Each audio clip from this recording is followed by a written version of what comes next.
Hi BookTube. I'm here today with the final, not the final video on House of Leaves notes, but the final chapters of House of Leaves before we move on to the appendices. I decided to do chapters 22 and 23 together because they're only all together 6 pages long, so I thought let's just put them together instead of putting out like two really short videos. Let's combine them into one. So chapter 22. We're going to start with the epigraph as always. Get this reference to I know, which sounds like I know. But I know is also a character from Homer. It means of the beautiful ankles is how she's described. I don't know, I've never really looked at ankles and thought they were beautiful, but feet are important in House of Leaves. So who has the beautiful ankles? Not Johnny or Navison. Their feet are gross. Anyways, so Ino was a Maenad who was actually known for tearing her children limb from limb. She killed her son by boiling him, and then she committed suicide by jumping into the sea, and then she was made into a goddess. Ino actually never said this. So, yeah, who do we know that could also have killed her son by burning him? Pelifina. And then committed suicide. She didn't jump into the sea, but she was in a whale's toe. And where do whales live? The sea. Yeah. We get a reference here to Paul Astor, who's a real person. He's an author. He also wrote movies. His most famous books are called the New York Trilogy. It's detective fiction, but they're not about solving mysteries. It's more about questions of identity, space, language, and literature. I have not read the books. This is just from Wikipedia. And what they told me about it. Donna Tartt is also a real person, an author. The only book she had written as of the publication of House of Leaves was The Secret History, which is also an unconventional detective novel. So we get 2 references to mysteries writers that are not your typical mysteries. Yeah, and it took her 8 years to write The Secret History. And it took however long for Zampano to write this, and Johnny to write it, or Pelifina, or who knows, maybe Mark Z. Danilewski is really the author of House of Leaves. We will never know. We have this reference to solipsism, which is a philosophical idea that only one's mind is sure to exist. Anything outside of one's own mind is unsure. The external world and other minds cannot be known and might not exist outside of the mind. I'm sorry, that was my phone going off. I do have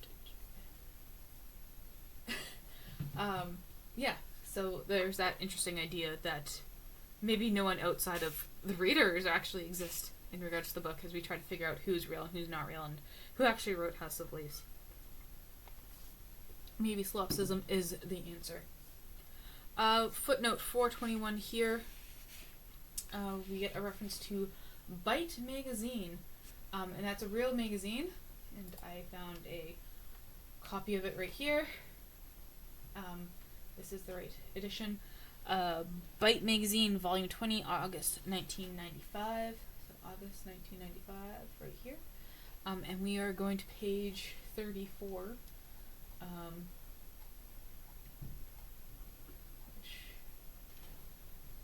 They don't have, I counted 14, 15, 16, 17, 14, 16, 18, 20, 22, 24, 26, 28, 30, 32, 34. Right here, this article on blue laser bright future.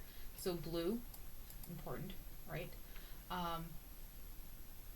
Blue laser applications, I thought for some reason were interesting to note here. Higher density optical storage, including audio, video, and data. So I thought that was interesting. And also room illumination. So highlighting all those dark rooms in the house.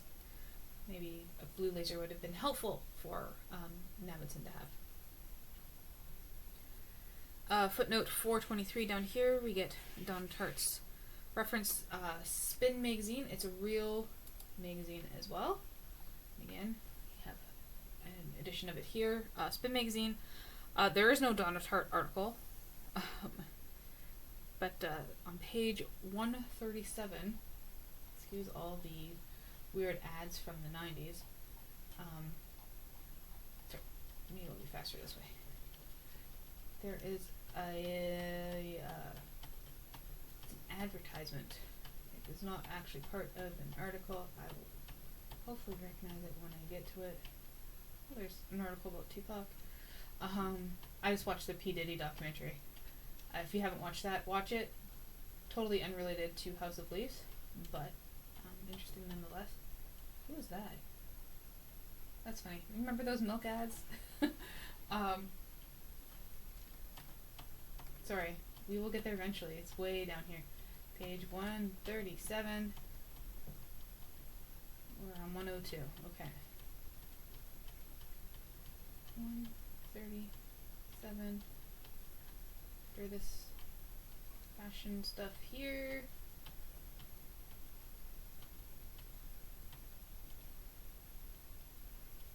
This right here. This is page 137. It's an ad for Cirque Optics. Yeah. Don't know how that could possibly be related to this article, but this House of Leaves, but I thought it was interesting to see that it was a real magazine. And that you could actually access it. A lot of the magazines, we can only really get like the table of contents, but that one you can actually like look into it. Okay, page 523. We have a section cut from here. Page 550 has the cut or the missing scene, which is found actually on page 550. We'll go right here. So this scene would have been on page 523. And up here we get a reference to Guyon Keller, who's not real, but Guyon is a character, Sir Guyon, from The Fairy Queen by Spenser.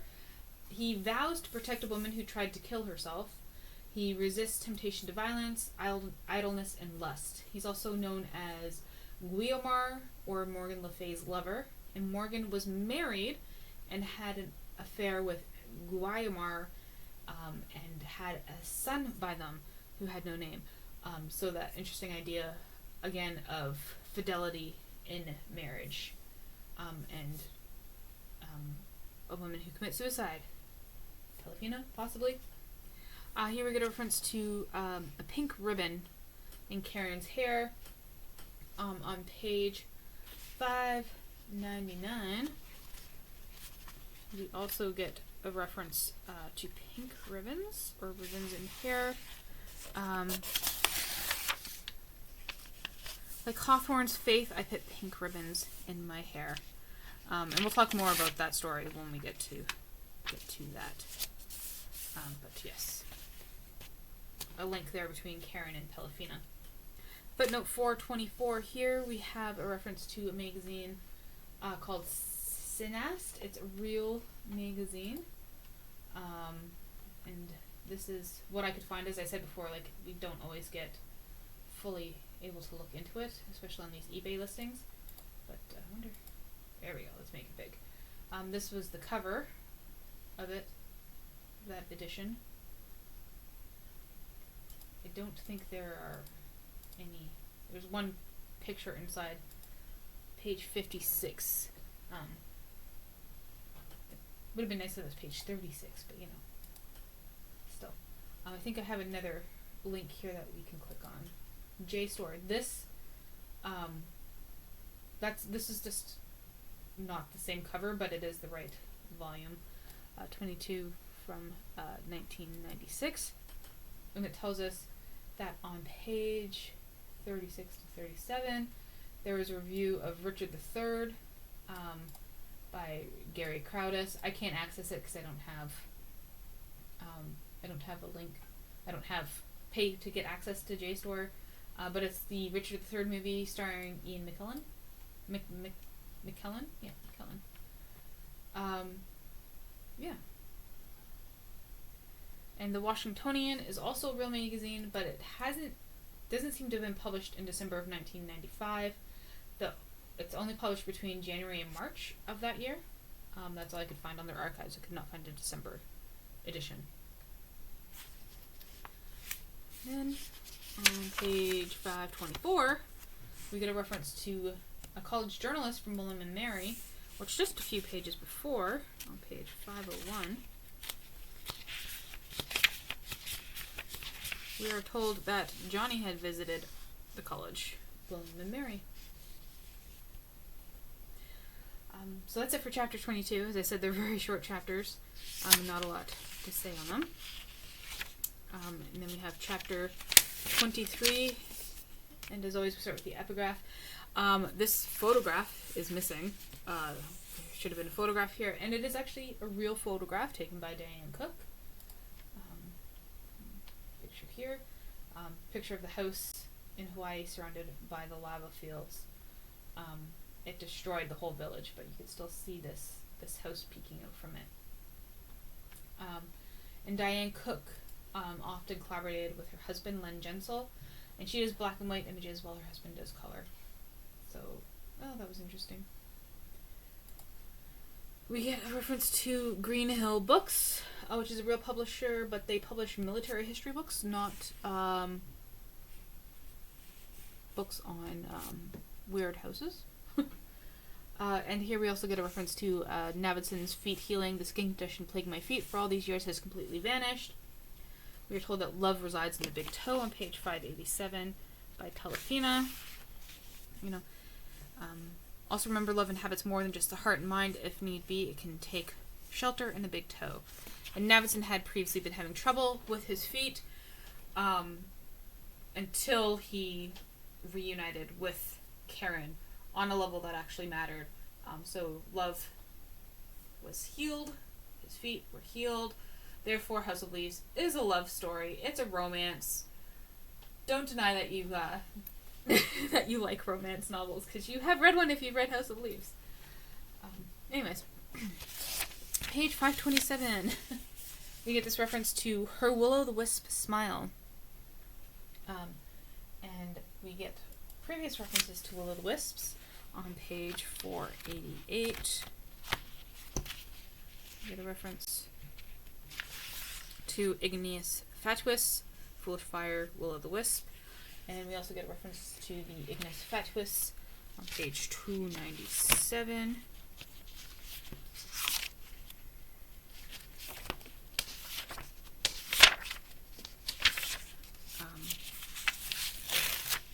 Nope, 297.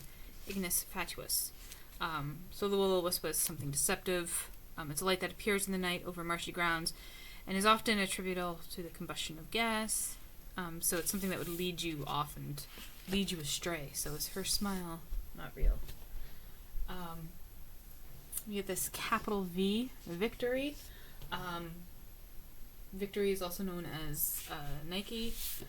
Not the sports brand, but the goddess, who carried Hermes' staff as a message of victory and worked as a mediator between gods and men.